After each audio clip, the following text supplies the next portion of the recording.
Good morning, folks. We've got confirmation of a key space weather point we've been insisting on for 4 straight days. We take a look at a rare earthquake and big news from this weekend's Observing the Frontier conference. We'll get started over at spaceweathernews.com, seeing the large coronal hole, progenitor of last week's magnitude 7 earthquake warning, beginning to depart. No sunspots, no solar flares, but looking to the solar wind. Indeed, after the onset of the coronal hole stream at a slow rise a day and a half earlier, we re-intensified this morning up to 600 kilometers per second.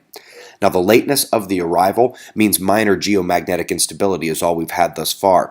But since we condemned the original Enlil spiral forecast of that stream to arrive on the 19th or 20th, let's see how their model looks now as we're hitting that mark today here at my cursor.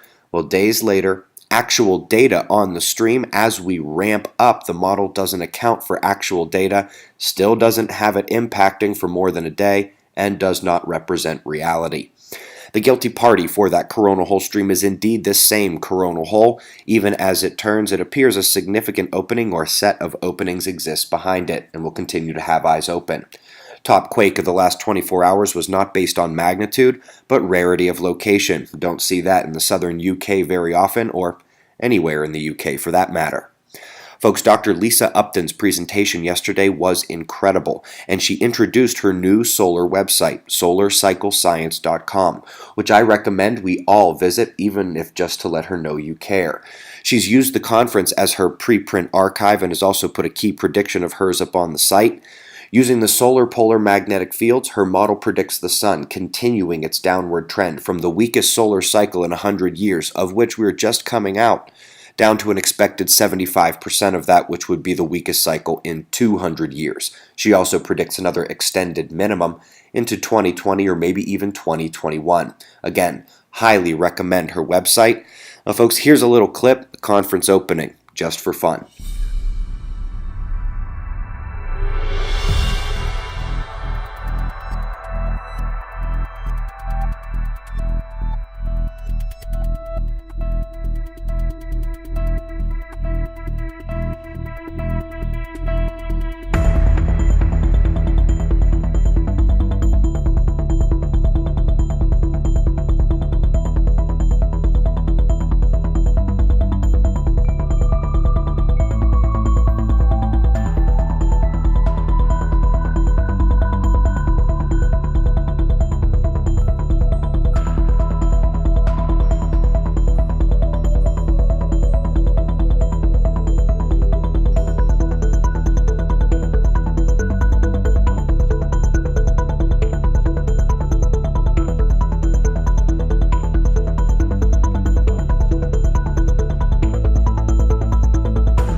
We've got your wind maps and shots of our star to close. Once again, windy.com's graphics upgrades are amazing. We greatly appreciate your support, and we'll do this all again tomorrow, right here. But right now, it's 5:20 a.m. in the new Valley of the Sun.